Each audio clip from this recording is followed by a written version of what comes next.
welcome to CounterPunch Radio. My name is Eric Draitzer. Thanks so much for tuning in, coming back to the show. First time listeners finding the show, welcome aboard. Always happy to have you. Hope you've gone over to the website. You're already probably a subscriber of CounterPunch Plus. Of course you are. If you're not, though, that is our subscriber section. That's what several years ago replaced our old print magazine, our dearly beloved print magazine, which simply was not viable in this age anymore. But we now have our subscriber area that is even being revamped, being upgraded. So go over to the website, get that subscription. It's a minimal cost per year, and you're going to have access to many perspectives on the left. Counterpunch is pretty unique in regards to what gets published there. Lots of competing perspectives, lots of competing ideas. That's one of the really great things about Counterpunch, and one of the reasons why I've been a supporter since well before I had this show. So go over to the website, get your subscription to that. And speaking of perspectives that are really important to hear, I have one of those with me today, an excellent guest who I've been meaning to speak with for months and months. It's Volodia Artiukh. Volodia is a PhD in sociology and social anthropology from Central European University. He is a postdoctoral researcher at Emptiness, Living Capitalism and Democracy under Post-Socialism at the School of Anthropology at Oxford. And maybe most importantly, for those of us who have been following everything going on in Ukraine from the very beginning here, he is an editor at Commons, Journal of Social Criticism, a very, very important source of information and analysis from the left in Ukraine. I would urge you to go over to the website, commons.com.ua. That is a very important source for you to be supporting as well. Volodia, welcome to Counterpunch. Hello. Thank you for the invitation, Eric, and thank you for your kind mini advertisement of our journal. Of course, it's one of the sources that I lean on a pretty much a daily basis. So thank you for that. Thank you to all of your comrades that you're working with to putting all of that information out. But let's begin with our conversation. I want to talk a lot about events of recent days, weeks, and months. But can you just introduce yourself and your work to our audience? Where do you come from? What is your background, and what thrust you into the research that you've been involved in these last years? Yeah, sure. So, yeah, I was born in Ukraine, and half of my life passed there. I studied there a bit, and I was quite a lot, and I was kind of enculturated into Marxist thinking and some sort of small did some small share of activism there before moving to study further abroad, where I decided to work on labor movement in Belarus, where I did fieldwork in 2015 to 2018. So that's kind of I have some sort of background knowledge of Belarus and have been following events there.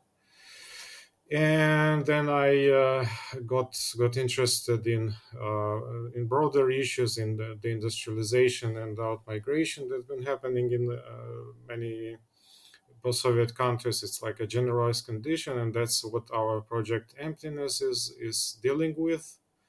And currently, I'm studying as part of that project. I'm studying Ukrainian refugees who fled the war, and currently I'm in doing this in Romania, also one of the countries that has have been influenced by this post-Soviet transformation in a negative way.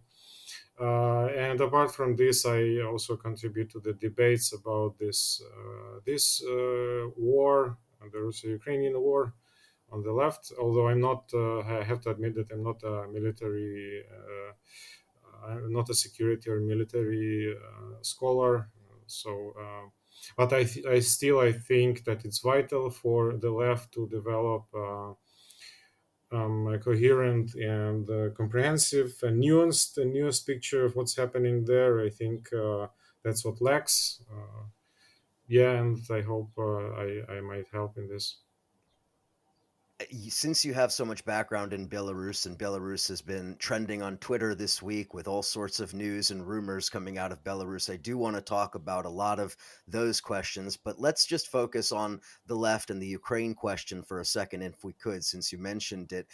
How would you describe the debate on the left over the issue of Russia's invasion of Ukraine, or Russia's maybe second invasion of Ukraine, depending on who you ask? And why is it so important to intervene in this discourse as somebody who comes from the region versus the discourse that you see among Western leftists? First, I would just clarify this issue of expertise and being from this region. Um, I would call for a cautious approach to people from the region. This kind of the voices of those who are suffering.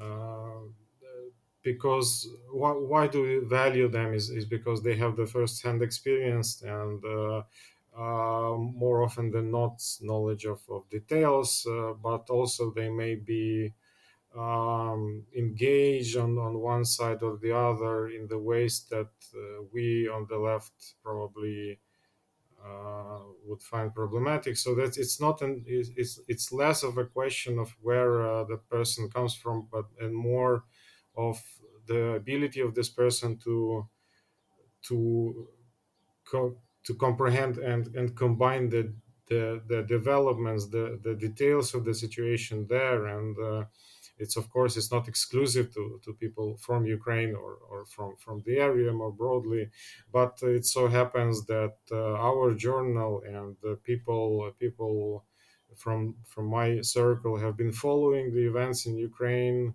since way before the start of the war.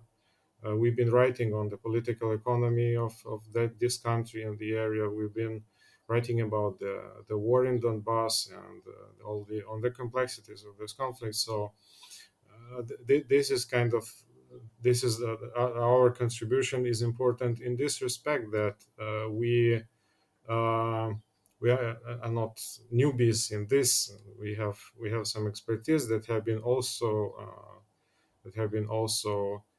um,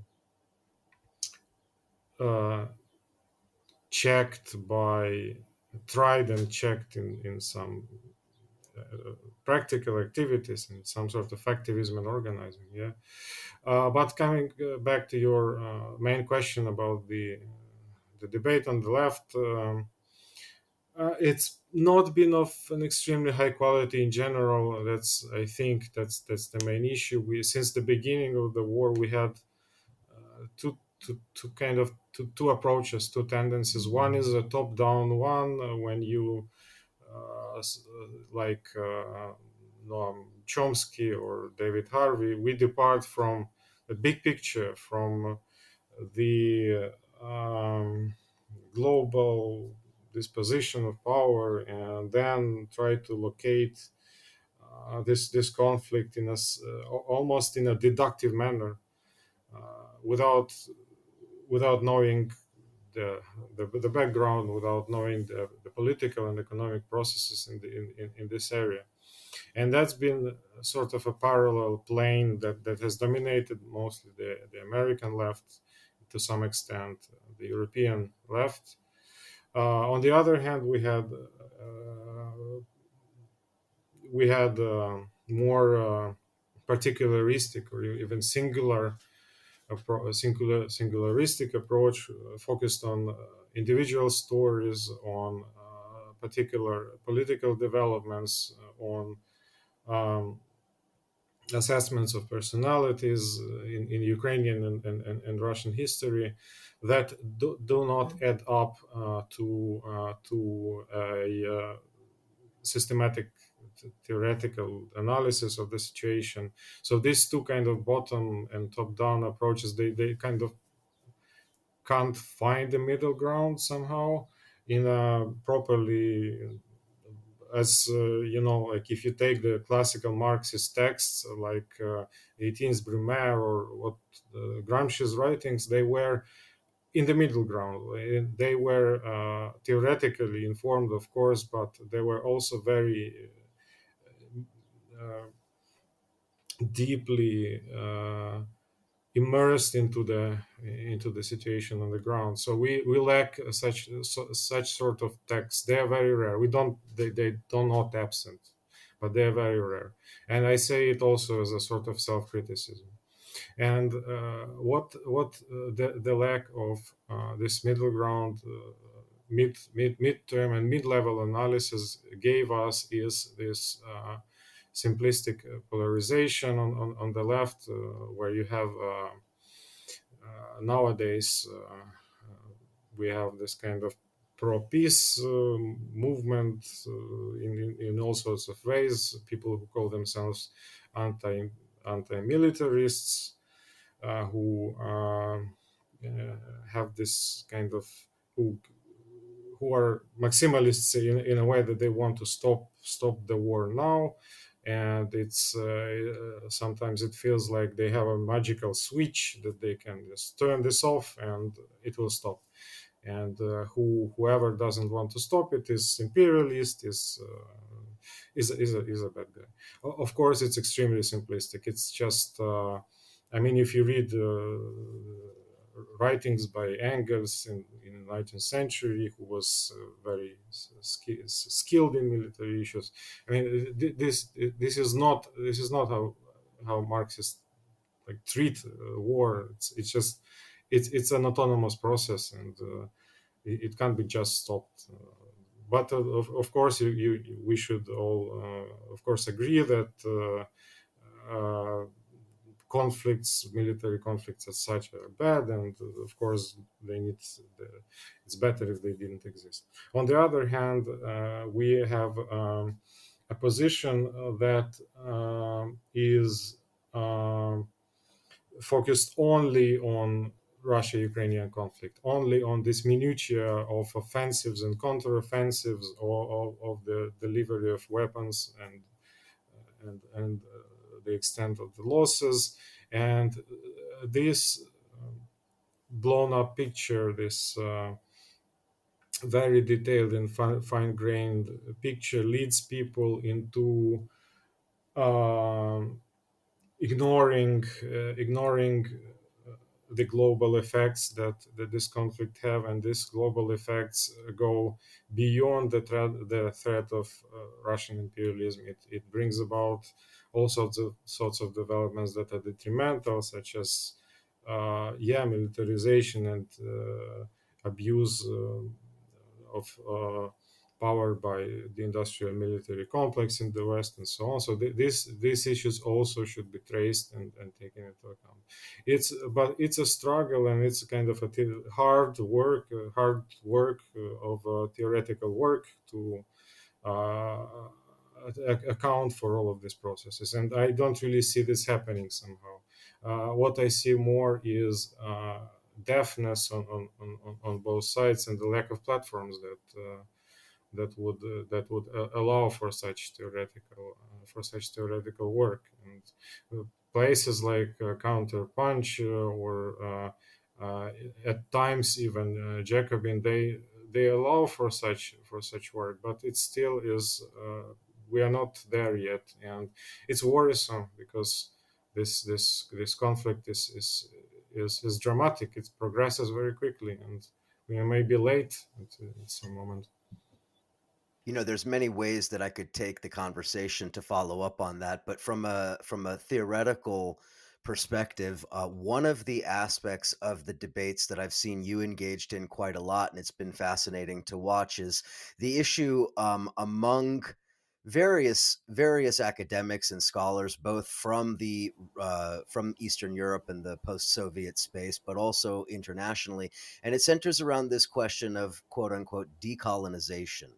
So, can you talk a little bit about, well, the term decolonization, how it's used, how it's employed, but more specifically, how it's been employed in the context of Russia's invasion of Ukraine and all of the sort of theoretical debates that have emerged out of that? It's a difficult question for me for many reasons. First of all, I'm not a fan of this term in general. I'm not a fan of the theoretical tradition that has been developed around this notion. It's And I'm not sure that we on the left benefit so much from discussing anti-colonial struggle in these terms, because to me this is it focuses too much on the symbolic. At times it's has this contradictory tendency of, on the one hand, relativizing um, and stressing all sorts of hybridities and so on, but on the other hand, reifying certain identities or certain groups. And I don't really like this approach. It's not really rooted in an understanding of the material reality that drives the solution of imperialist political unities and so on. So that's why I don't like it now when it's applied to the context of the Russo-Ukrainian war. In many ways, in many ways it does more harm than good. So the general framework along the general framework along which relies on the notion of decolonization is that Ukrainian people have essentially been colonized by Russia in its many instances. In the Soviet Union, imperial Russia, Tsarist Russia, Soviet Union, and until recently, some sort of agents of Russian influence or whatever who were striving for colonization. I find the assertion of this historical continuity problematic for many reasons. One of them is, ironically, is that it mirrors Putin's view of the Russian history. For Putin, there is a continuity. There are no breaks between Tsarist Russia and the Soviet Union and the Russia that exists now. So Putin revives this kind of glory, this eternal glory that doesn't never materially exist. Russian history is a history of breaks, of revolutions, of revolts, then calcifications, of course, but it's a constant upheaval. And of course, Putin wants to erase it. It's in his interest, of course, to impose this continuity and present himself as the figure that revives the good old times. But what the guys who call themselves, who think they work in the colonial perspective, they reproduce this continuity. They avoid fine-grained analysis. Not all of them, of course, not all of them. There are some good studies, more historically nuanced, but those who are closer to kind of policy narratives rather than, or let's say, academic politics rather than research proper, they reflect, they mirror this continuity where in all instances Ukraine eternally have been colonized. It's just factually not true. There were periods when Ukrainians themselves, a lot of Ukrainians contributed to the development of Russian Empire, and this is not a great thing to do, and this is not a great thing to repress. It's something that Ukrainians also need to deal with, and to understand that some of the cultural figures that are celebrated, they have been complicit, of course, in the development of Russian Empire, and then the Soviet Union, of course, is a completely it's a thing that nowadays it's even hard to talk about on public, because in Ukraine and in Eastern Europe, it's been vilified even legally in some respects. But it's also is Ukraine was a constituent member of Soviet Union, and at times it benefited from the Soviet economic and even cultural policies. At times it suffered immensely during Stalinism. So it was also a hugely complex development. But what my point would be that in order to state the obvious that this war is an imperialist war, you don't need to make some kind of artificial historical justifications for this. It's kind of obvious that if you listen to what Russian propagandists and decision makers say, it's a war of conquest. It's a war of cultural social subjugation. It's kind of a textbook case of an imperialist war, and uh, whether it's rooted in some sort of long history, long durée of oppression, I'm not so sure, and it must be debated. But what is happening? What consequences this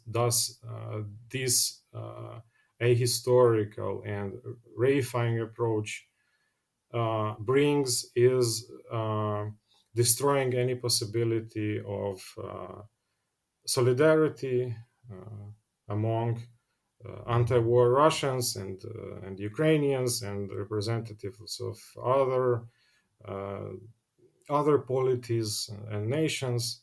Uh, uh, People who talk about decoloniality, they claim that they create a sort of a unity, a union, a common front against Russian imperialism. But what is happening, in fact, uh, is a fight for victimhood, a fight for asserting who suffered more, whose identity has been more repressed and needs to be revived. So the practical consequences are quite detrimental to the actual real life fight against Russian imperialism. It does strike one as some kind of an essentialized identity politics or a variant of identity politics, the way that it is wielded, I think. It does. It does.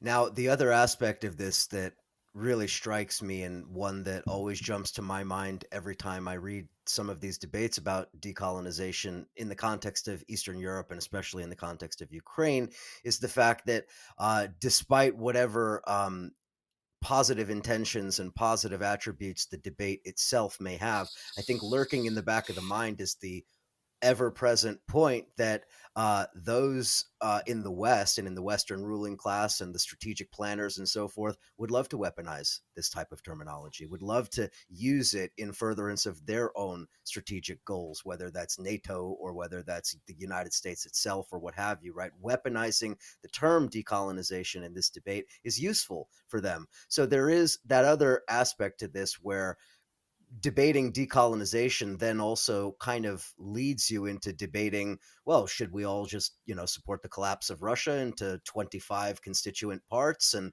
the remaking of the entire Eurasian landmass under the heading of decolonization? I think that might be problematic. Yeah, it leads us astray. It distracts us from more kind of you know realistic real life concerns that we might have, and these are not splitting Russia apart. It's we are way short of reaching this kind of question. It's history doesn't pose the questions to us that we discuss in terms of You see that kind of stuff on Twitter. I see it all the yeah, yeah, time. People yeah. posting maps of, oh, the future of Russia under decolonization. It's like, come on, let's get serious. Mm.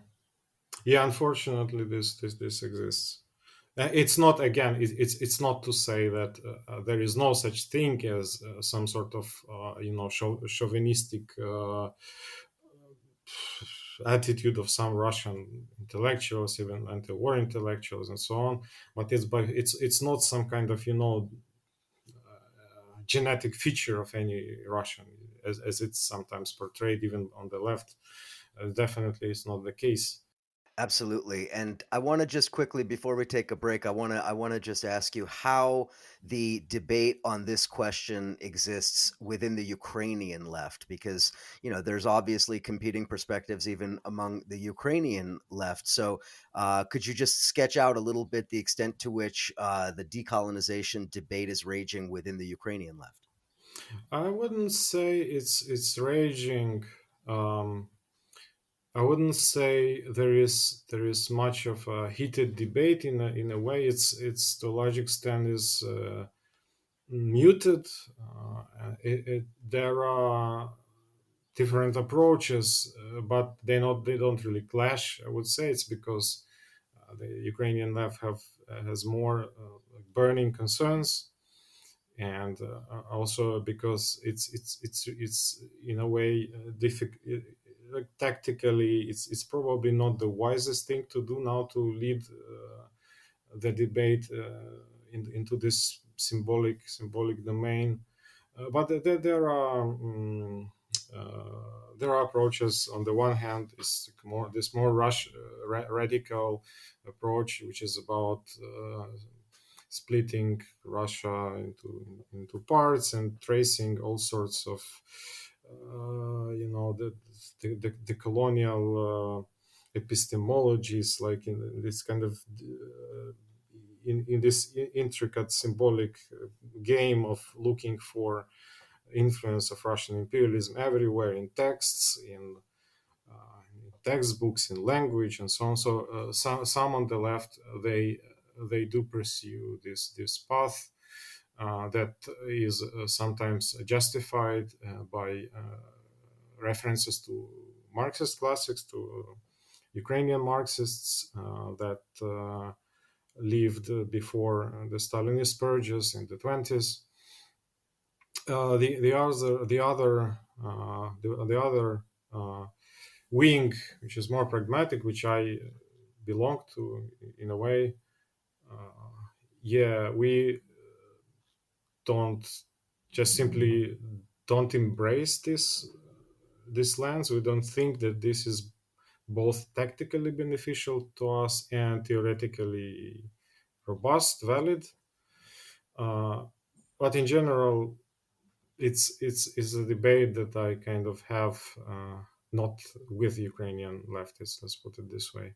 That makes sense, and it's a debate that exists certainly in the United States and in other parts of Europe in different contexts, and I think that it's important to interrogate how it's being applied in the context of Ukraine and Russia and the post-Soviet space. But let's take a quick break. On the other side of the break, I want to tackle a couple of other somewhat controversial issues, and then I want to talk a bit about what's going on in Belarus, because unfortunately, we don't get nearly enough solid analysis of what's happening there. So stick with us on the other side of the break. I'm chatting with Volodia Artiukh. You could go and follow him on social media. And again, make sure you go over to commons.com.ua to follow what's going on in Ukraine from the left. And enjoy the music. We will be right back.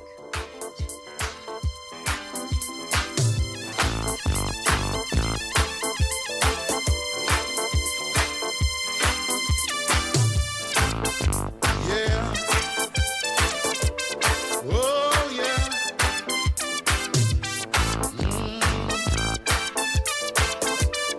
Oh, yeah.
And we are back chatting with Volodia Artiukh. Again, the website commons.com.ua. Just keep plugging that. Make sure you bookmark it, make it part of your everyday news consumption rotation. Volodia, I want to ask you about another subject that is also quite prominent in the discourse online, in the discourse around the war in Ukraine, and that is the issue of a quote unquote proxy war. You've talked about this many times. I've been fascinated to see some of the debates around this issue. Can you explain how you see the use of the term proxy war to describe Mhm, war in Ukraine, Russia's war in Ukraine? And secondly, of course, why you think it's problematic? mhm. Uh, I consider the notion of proxy war one instance of a zombie concept that existed since decade since years to many years to describe what was going on in Ukraine since Donbass war. We had many concepts like this, like purposefully vague, like hybrid warfare, kinetic war. These sorts of imprecise concepts that are neither properly defined and used in the military circles or in among in Marxist writing, but then they somehow jump out of the uh, political speeches, out of some sort of um, uh, amateurish analysis of the war. I just don't find it useful. It's used by everyone. Essentially, we have American politicians, both Democrats and Republicans, using this concept. We have some on the American military establishment using this concept. It's also used on the left by the people who like Mearsheimer for some reason. They're used, of course, by the Russian propaganda copiously. It's meant to convey some sort of vague idea that what's going on in Ukraine is defined by external powers, and that by doing something, by pressing on these external powers, we can stop the war. Uh, it, but it's so imprecise that it can be wedded to any ideology. It can be used to prove any point. Not least because since we live in the world of imperialism, every conflict is in a way internationalized. Even the smallest civil conflicts are internationalized and could be called proxy wars in a way. Uh, it has no definitional power. It has no like, theoretical potency, and it's only used to cover some sort of to cover someone's lack of evidence to prove the point rather than demonstrate this point. What we need to look behind this concept of uh, hybrid war is to the alignment of interests in this or that conflict. We have interests of Ukrainian and Russian workers. We have interests of Ukrainian and Russian elites, and we have interests of the American elites and of the Chinese ruling power, and they all align in a way, and they misalign. Their targets diverge, but there are points where they converge, and it's our tasks as analysts, as theoreticians, to as people who claim to at least be faithful to materialist analysis, to find these points where the interests align, and then when they contradict and diverge, and act based on this idea. But what the concept of hybrid war does, it shrouds this it conceals the fine-grained picture from us, and yeah, and that's it, and that's why I from for some time already I abandoned discussing this, quarreling with people over this concept, because yeah, I realize it's quite useless to do it. It's just simply probably one needs to be assertive and frame the discussion in more down to earth, empirically driven terms. The way that it's formulated in the United States among the left is basically the idea that this is a proxy war because without the United States, there would be no war.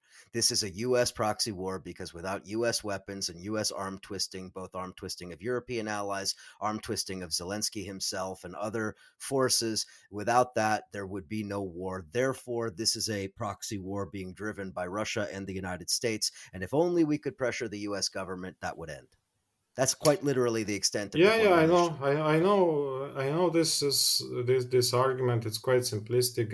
Recently, I noticed another layer added to it is that it's Zelensky who is actually wagging the dog, or whatever. It's Zelensky who is interested in driving the world to the global war, to the World War III, and now the Americans are kind of victims, prisoners of his whims. So it's kind of works both ways. But uh, I I don't I don't find this both of these arguments persuasive. I don't think that the war was started because the U.S. was interested in it. I think, on the contrary, that at that conjuncture, at a late 2021, U.S. was the least interested in this conflict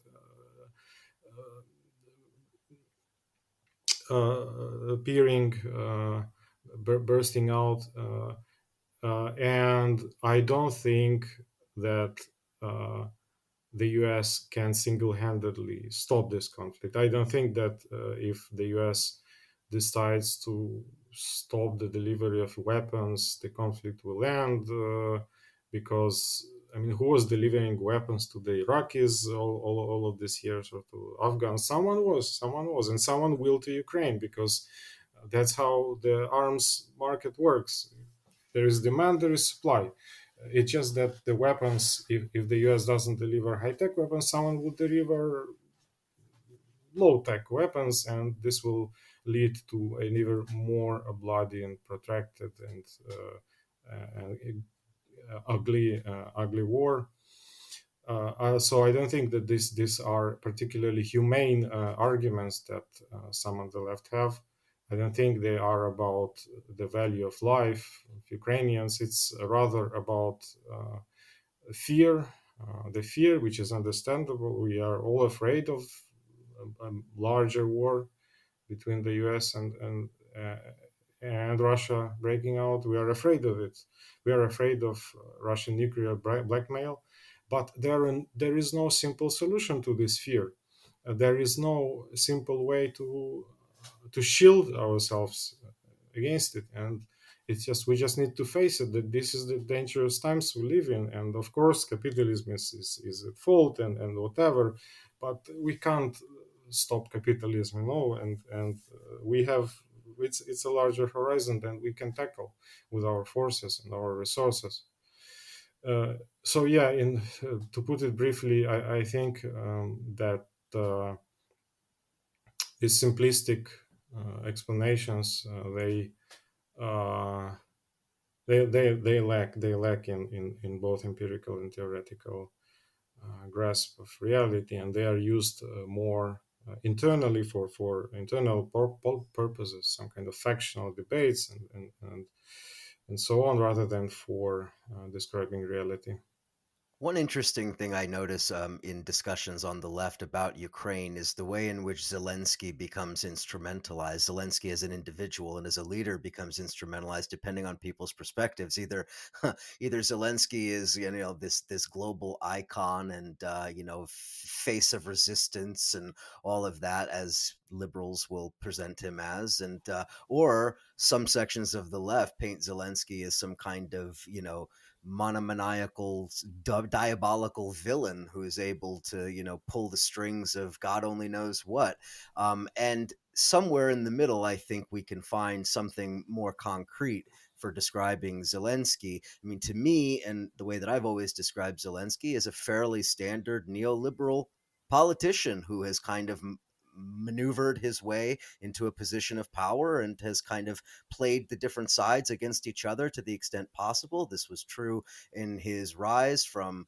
jumping from Kolomoisky to other oligarchs to then trying to sideline them and using the Europeans to balance against them. It seems just a fairly deft maneuver for for a politician.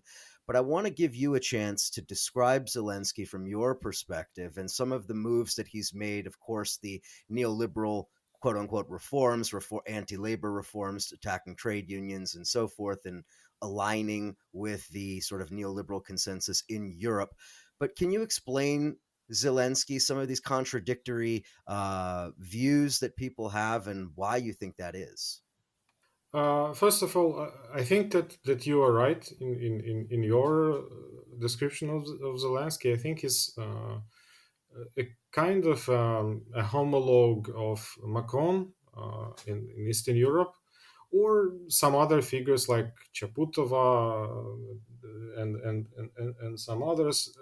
There was this wave of extreme center, radical center populism, so some sort of neoliberal populism. It exists. Volodya, I'm Uh, sorry. Can I just add? I would also put Barack Obama in the category of people that I've yeah, associated with Zelensky. yeah, probably. Hope and change, a different ethnic background Yeah, from the yeah. prior, precedents and so forth, presenting to unite the country after a very fractious period. I mean, that was quite literally Mm-hmm, what propelled Obama-ism, hope and change, mm-hmm, etc. mm-hmm. Go ahead. Yeah, also probably in terms of comparison with Obama, a very successful media and PR campaign. But of course, Zelensky is a very skillful media personality and manager and so on. Indeed, he's a businessman, right? A media businessman, and his whole campaign was drawing on his experience as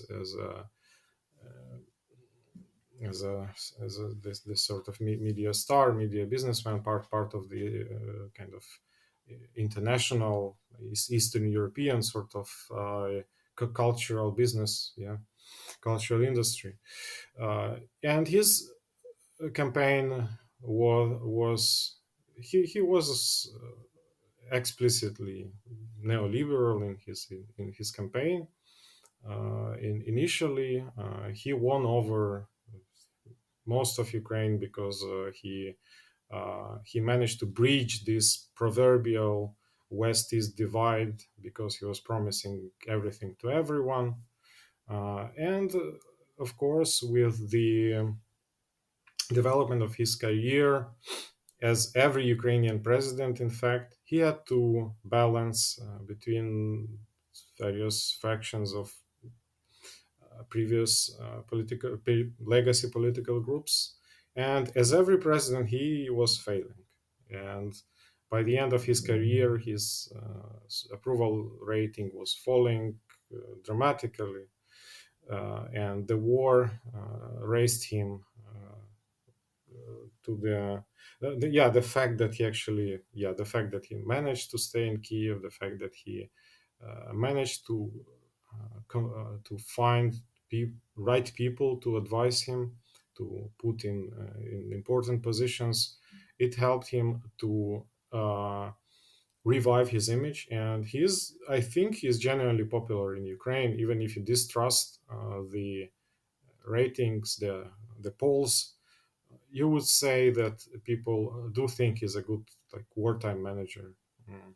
What brought him to this the changes in his positions, for example, that initially he was kind of more willing to communicate with Putin, and then he abandoned it and punished some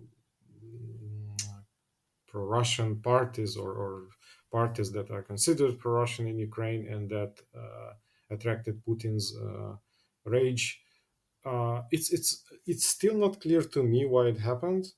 On the one hand, there was a pressure from the far right, from the extreme nationalists and associated movements. On the other hand, there was probably quite a lot of fear in Zelensky's team that there will be a comeback of the politicians who rely on the east of Ukraine as their support base. And I'm not sure what was more important. I think these two factors, they coalesced. And then there was a factor of Putin, the external threat. And I think that Zelensky was already concerned about the war, the expansion of the war in Donbass in 2021, before the war. I don't think that he was oblivious, as some people think. But anyway, with the start of the war, he did manage to revive his image and conduct, I think, a more clever media policy, uh, clever and subtle ways of messaging within Ukraine, because what we see on the face, something that is, of course, spread by pro-Russian guys on the left, and some who are not pro-Russian but kind of more anti-Ukrainian, is this sort of nationalist revisionist tendencies in Ukraine, restriction on the use of Russian language, glorification of these mid-war far-right figures, and so on. But this is all happening, but what is also happening is that there are voices that are close to Zelensky's administration who talk to Russian-speaking populations, who try to explain to them what's happening. And but here I mean Arestovich, for example. Uh, so this is a clever policy. Why? But also underneath it, of course, it's a classical thing. What would a neoliberally minded politician dependent on the West do? He would use the war, the state of emergency, to promote flexibilization of the labor market, to discuss plans of privatization of state assets, and all of these things, which are counterintuitive for a country in war, but that's happening. Why he is such a polarizing figure in the West? It's because he's so visible, because his star shines bright and attracts all the eyes, and that's it. I think it's just people being caught in this PR game, and yeah, I don't see much behind it. There is also, at least in the United States and certainly elsewhere among the far right and among the propaganda that is promoted by the far right, I should say by the pro Russian far right, which makes up the vast majority of the global far right.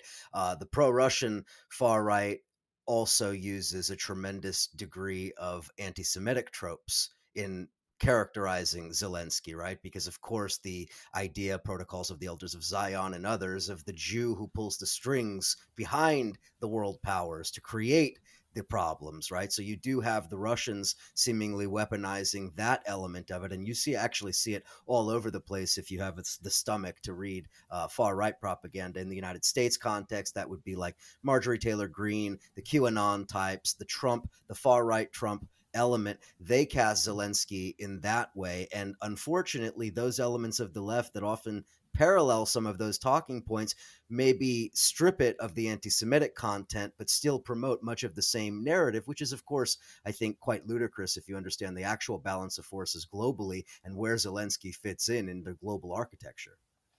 Yeah. Surprisingly, this is all but absent in Ukraine. That's yeah. I can't recall lots of examples of that. Sometimes this anti-Semitic tropes they resurface in Russian propaganda, but even there it's not much. So it's yeah, well, it's kind of old school fascism that exists in the U.S. is not really in fashion here that much.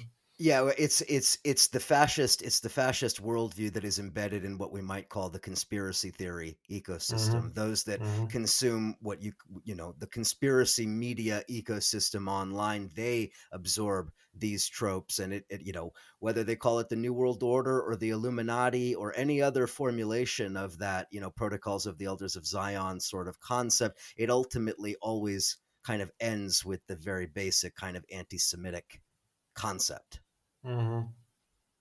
Mm-hmm. So Yeah, anyway, that's interesting. Yeah. it's an important feature of the far right in the United States, and of course, as we know, Russia is deeply embedded in supporting far right movements all over the place. So this is, I think, part of the picture as well. But we are running out of time, Volodya. I want to talk with you a little bit in the last few minutes we have here about the situation in Belarus. We are recording here in the middle of May. I don't know exactly what's going to happen by the time people hear this, but at this moment, there were rumors over the last several days that the dictator in Belarus, Lukashenko, was sick, hadn't been seen at several important ceremonies, and there was talk that perhaps high level officials from Russia were going to Belarus in some kind of an emergency capacity. So we don't yet know. A photo, I think, emerged today showing Lukashenko allegedly as a proof of life, but we'll see what that actually means. But anyway, that's just the background of what's happening today. Volodya, I know you've been in Belarus in the prior decade. You did a lot of field work there and research there. I would ask you, and I know this is hard to condense into one response here, but if you could, can you just very briefly, for those people who don't know, explain how Belarus has operated since the end of the Soviet Union? What kind of a state is it? How does it function? And then, importantly, what happened in 2020 that led to the protests, and what's happened since? Oh yeah, that's a super hard task indeed. So briefly, Belarus was a Bonapartist, kind of Caesarist type of polity in and a successful one at that most of the time. Why it became like this? Why Lukashenko rose to power? He was one of the first populist leaders in post-Soviet space, like properly populist and also skillful at that. He managed to take the power of both nomenclatura and the working class and concentrate this power around him in his presidential office and then punish those who try to take it back. And throughout his whole career, he was carefully measuring sticks and carrots, dividing various groups of small and larger entrepreneurs and wannabe opposition leaders. Everything was atomized, and working class was atomized, despite the preservation of uh, industrial sector in the economy. And meanwhile, Lukashenko meant to develop some sort of independent politics internationally, and he was trying to attach to the Chinese, to the growing Chinese influence, and insert himself in this Belt and Road Initiative. And thereby he developed a middle class in Belarus, and working class was preserved in some sort of capacity. And when these rising or persisting classes uh, got tired of him when in a classical manner productive forces entered into contradiction with uh, relations of production in Belarus. Yeah, it emerged in this form of this populist uprising against a populist politician, because the uprising in 2020 was indeed populist. Svetlana Tikhanovskaya was someone who was very close to Zelensky in a way, uh, and uh, and it broke down this model of populist rule. It broke down, and it degenerated into a pretty classical the kind of despotic rule, authoritarianism that is purely based on violence and pretty much on nothing else. With losing his legitimacy, Lukashenko also lost the game of balancing on the international scene, and he's completely dependent on Russia. And his bad health is kind of symbolically uh, matches his trajectory as a leader. He's being kind of on life support. I mean, I'm not sure whether he's physically on life support, but his rule one was on life support of from Russia and from uh, the police domestically. What and a lot, really a lot, will depend on his persona. If he dies soon, in months or years. I can't predict what's going to happen with Belarus. I only know that now there are some signs that the elites in Belarus are quite anxious. Quite anxious. There would be infighting, and there would be some clans or groups that would be supported by Russia, and there would be domestic people who would promote some kind of domestic agendas, more independent, and that will lead to some sort of infighting. Uh, but yeah, in general, I don't see any kind of prospect of a new popular uprising in Belarus, simply because there are no resources. People are either abroad or in jail or scared to death. So I don't think anything progressive will come out of this. But this it really is some kind of important development, because as we know, these authoritarian countries, they are quite brittle if it comes to the change of power.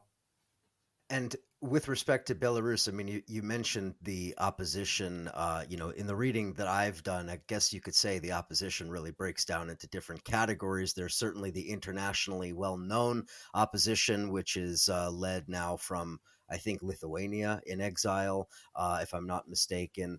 But there was also this sort of a more explicitly left-wing opposition that existed in 2020 that has also gotten scattered. But I also know that many of them have gone underground. And so I suppose the question really becomes, I mean, is there an underground that might reemerge after all of this happens? Because, of course, the repression was so severe, many killed, many jailed, seems impossible to even know.